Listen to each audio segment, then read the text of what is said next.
You are listening to Meet the Thriller Author, the podcast where I interview writers of mysteries, thrillers, and suspense books. I am your host, Alan Peterson, and this is episode number 155.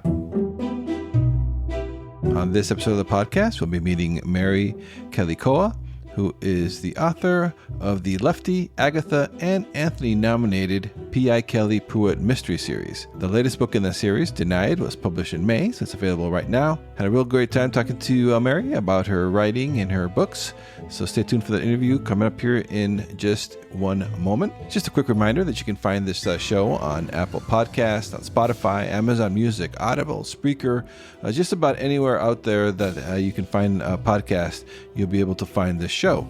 So please do take a moment to subscribe, rate, and review this podcast wherever it is that you like to listen to this right now. And also do check out thrillingreads.com/links for all my links and to join the Thrilling Reads mailing list so you don't miss out on the special deals on thriller and mystery books. So go check that out at thrillingreads.com/links. All right, here is my interview with Mary Keliikoa. Well, welcome to the podcast, Mary. Thank you for having me, Alan. I'm happy to be here. Awesome. You know, I should have asked you before I hit the record button, but did I butcher your last name? No, you actually did great. Oh, awesome. Woohoo. Yeah, it doesn't happen often, so that you gold star. All right. So can you tell us a little bit about your background before you got into the writing your books and publishing them? Yeah. So I started out right out of high school. I started working for law firms. So I spent 18 years working around lawyers and being a secretary, paralegal, kind of a jack of all trades, right? Just kind of doing everything because I work from small law firms to very large law firms. And so I did that for 18 years. And that's where I've got my inspiration and kind of the whole love of mystery sort of thing going on. And then after that, I was self-employed for 20 years. And that's actually what I do now is I'm self-employed, and then started writing in my late 20s and took a little bit of a break and came back to it in 2016. So been kind of busy. Yeah. Did you always want to be a writer? Like even when you were doing your other work, it was always kind of on the back of your head? Well, when I was doing the legal work, I actually had a friend that we actually penned our very first novel together. And that was in my late 20s, early 30s that I was doing that. So I wasn't one of those people that wanted to be a writer as a kid. I definitely came to it later as an adult, and being around the legal system inspired me more so than anything. But I actually read fantasy as a kid. I loved, the Tolkien novels and, that type of thing. So, but I found mystery. And once I found it, I was hooked. And what are some of the mystery writers that kind of got you hooked and influenced you as a writer later on? Well, Mary Higgins Clark for sure. Patricia Cornwell prior to that too. I really liked her novels as well. But Sue Grafton was definitely an inspiration for writing my PI series. But J.A. Jance, Faye Kellerman, Grisham, of course, Phyllis Whitney, so several. I like lots of different mystery genres. So. And so can you tell us about your series? There's Kelly Pruett, who's a PI. Can you tell us how that came together and what's that about? Yeah. So Kelly Pruett, it's a Portland, Oregon-based PI mystery series. And I think just having a love of the genre. Sue Grafton, like I said, I loved her. Janet Ivanovich with the Stephanie Plum novels. And I'd actually written 3 other novels prior to settling on this series. They didn't go anywhere, and they were more amateur sleuth. But once I found the PI series, I kind of felt like I'd come home. And Kelly Pruett came in fully formed into my head. I knew exactly what her family dynamics would be and what her character arc was going to be throughout the series. And the first book in the series actually starts with her father having died, and she's being thrown into an opportunity to become a PI, a full-on PI. And then in the second book, she's a little more settled into that position and, going on for a new case. And that's the Denied. Is that the latest book? Yeah. Yeah. Go ahead. So, no, I was just going to ask what's the plot of the night about? Let's tell us a little about that. Yeah, so she is has a former classmate has approached her to help her find her missing father. The classmate has a high risk pregnancy, and she's been estranged from her father for a little bit, and he doesn't even know she's pregnant. So Kelly, which we find out in book one, has quite a long list of her own dad issues. And so when the opportunity comes to help her friend find her missing father, she kind of grabs onto it.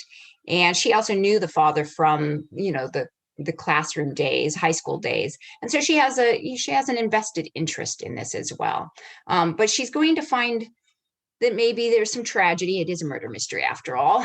And she's going to find out what the father was hiding. But it's also going to marry into her own issues with her own dad and finding out secrets again throughout the novel. So there's a lot of secrets and secret life, and there's, politicians and some mafia connections. There's all sorts of fun things in this book. Yeah, that sounds like a lot of fun. And so for those people who aren't familiar with your books now, so what can they expect when they're reading one of your novels? They can expect it to be a little bit twisty, because I do always like to have a twist at the end. I definitely am big on family throughout this book. I think, who we are and who Kelly Pruett is really defined by the people around her, and how she relates to them and the different relationships. For Kelly, it's a struggle to let people in and to have people help her. And so, it's definitely a book. My whole series, I really feel like I dig into the heart of Kelly and her family, and so they can expect not just a plot driven, but also more emotional aspects of the book as well. Yeah. So how do you go about preparing when you're writing your book? Can you tell us, kind of walk us through that process? The preparing of writing the book? Yeah. Before you start to writing, do you do like a lot of research? What's that a lot process like?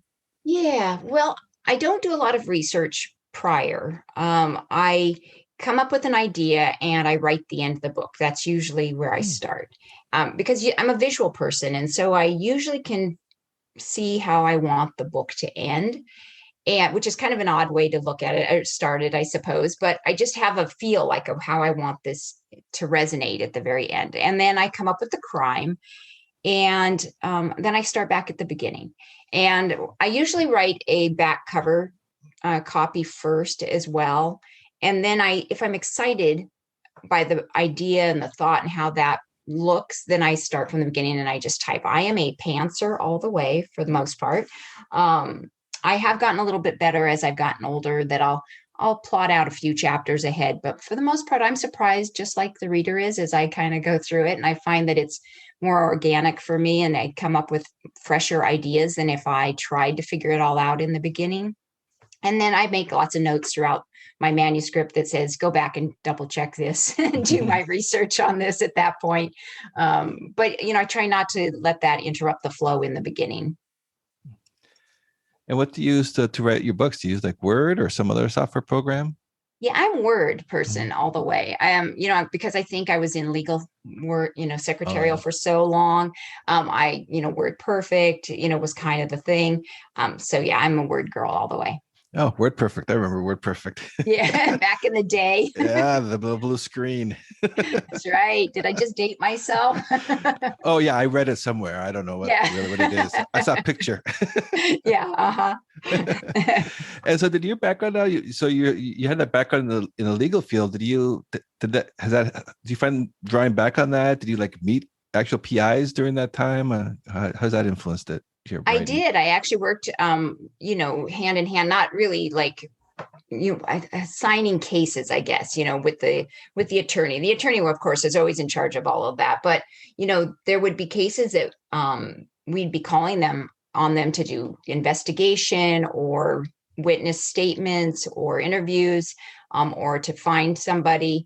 And so, yeah, I personally knew a particular PI, and of course he was male. I'd never met a female PI, which was kind of interesting to me, and part of why I wanted to write a female PI as well. We need more female PIs in this world. But I did definitely get some of that influence, and was able to chat up some details, even when I was writing way back then. So. Hmm. And is any part of you, any of your background or experiences in Kelly Pruett, or is that totally figment of your imagination? It is a figment of my imagination. Kelly Pruett is way braver than I would ever be. I'd be running like hell the opposite direction. Somebody points anything at me like a gun, but no, she's definitely her own person. She's a single mom, and she's balancing motherhood and balancing a career choice.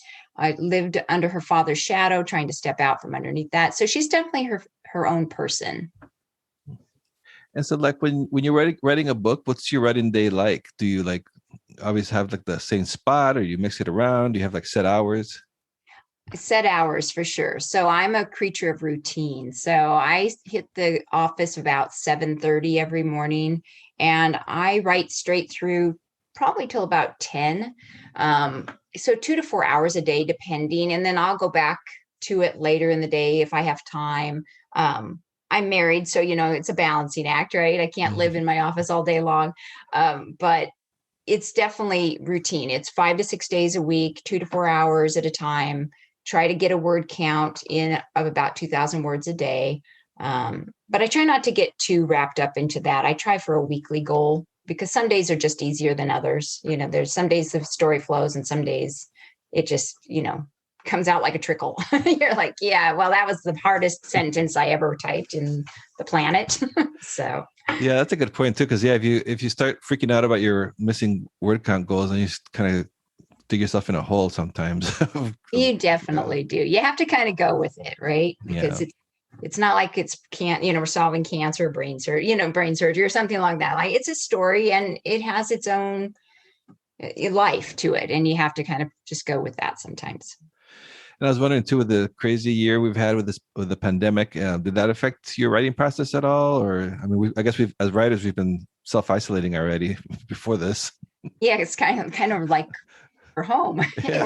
we're even more home. Okay, that works. I've actually been very creative during this time frame. I've actually drafted 2 additional novels and finished the 3rd book in this series. So I have not found it to be a problem. In the very beginning, with all the news, I kind of got distracted for a little bit. But once I got back into the game, I just kind of kept my focus. And it's much better to be focused on writing a novel than listening to the news any day of the week. So Yeah. Or just about anything else, really. yeah, pretty much. I was kind of curious too, because I've been asking this of my guests now. So the pandemic is, how are you planning to handle it in your future books? Are you going to address it? Are you going to like ignore it? If I think I'm going to ignore it, to be honest. If I were to feel like, or if a publisher or something said, you should address it, I'm going to put it in the rear view mirror, back in the day when there was a pandemic, perhaps. But I really don't want to address it. I think, people come to fiction to get away from reality to a certain degree. And, I think I'll keep it that way. Yeah, I think so far of the guests on the podcast that I've asked that question, I think it's like 99% are ignoring it. So yeah, I think that's a good plan. Yeah, I think we all have COVID fatigue anyway. So want to escape the real world. Yes, I agree. Yeah. So you said you have the 3rd book in the series written. So is that gonna come out next year or? Yeah, May 2022. The title is Deceived. The publisher has already approved it, so it's going to cover art and hitting those next stages of where I'll get it back to proofread it. Yeah, how's that process for you? Do you like that process of doing the rewrites and the revisions? And yeah, I do like editing. It's the place where you get to actually embellish and create the character and add more of the visceral responses, and because in the first drafts, of course, you're just getting the story in and down, and I like editing. Yeah, in fact, I'm editing another book right now, and I was just thinking this morning, like, I actually really love this process where you get to pull it all together. Yeah, you say so. You say you wrote something else in a different series, or do you like work on different universes at the same time, or do you focus on one at a time? One at a time, generally. So so I've got this Kelly Pruett series, and then I sold a 2-book deal to another publisher that'll be out next year in September. And that one is featuring a Portland homicide detective turned small town sheriff in a small coastal town. And then I just finished a standalone. So which is unrelated, and it could have series potential, but I really like it as a standalone. So we'll see what happens. But I'm always writing something. I like to be challenged. So what do you find your approach to writing part of a series versus a standalone? Was that the first time you've done a standalone? Is it different? I guess it is the first time I've really done a standalone. It is a little bit different because you can have unresolved issues in a series, right? Because you're going to address them in the second book or the third book or the full. You have a larger character arc to deal with. So it was slightly different, but I found it was actually okay. It felt pretty good to just write a standalone. Although I write about this particular whip I just finished was about a paralegal, a little something I knew about. And, I was like, well, gosh, I could make her an investigator if somebody wanted this as a series, Yeah. So we'll see what happens there. Yeah. Never say never, right? Never say never. That's right. And so what are you working on now then? Just the editing right now. Just Deny just came out. So of course I'm busy doing a lot of promotion around that. So this editing is working really nice for that at the moment. So that's all I'm working out right now. And then I have to get that new series kind of smoothed out for the publisher. She'll want that here in a few months. So so a lot of editing is in my summer future, I think. Okay. So before I let you go, I always like to ask my guests, for aspiring writers that are listening to this, any advice? I think the best advice I've ever received, and the one that I constantly, go back to, is find your community. And I know it's said a lot, but it's so true, because writing is such an isolating process, and having someone that you can really talk to about those things and can cheer you on or pick you up on those days when you feel like you don't know what the hell you're doing.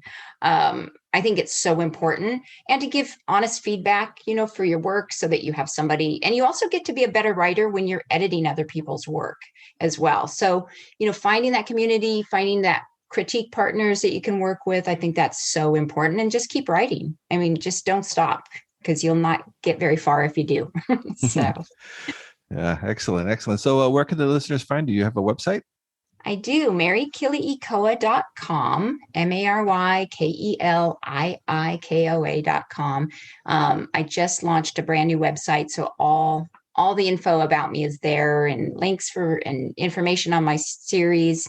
And then, of course, my books are everywhere pretty much. You can either order them from the local bookstores or everywhere online. Okay, awesome. And Denied is the latest, and it's available now, so people should go check that out. Yeah, definitely. All right, great. Well, thank you, Mary, for being on the podcast. Really enjoyed talking with you. Thank you, Alan. I appreciate it. Aloha. Thank you for listening to Meet the Thriller Author. I hope you enjoyed my conversation with one of your favorite writers of mysteries and thrillers, or if this episode's guest is new to you, I hope you give their books a chance. Helping listeners discover new authors and books is one of the coolest outcomes of doing this podcast. As always, you can head over to thrillerauthors.com to sign up to my Thrilling Reads email list. That way you won't miss out on any great deals in thriller and mystery books. You can also check out all the links and resources in the show notes for this episode over at thrillerauthors.com. And also, please do subscribe to this podcast if you haven't done so already, and leave a rating and review wherever it is that you're listening to this show. If you have done that already, I thank you. I really do appreciate your support. For my other links to my author website, social media haunts, and more, check out thrillingreads.com/links. All my links will be on that page. So that's it for this episode. See you next time, and stay safe out there.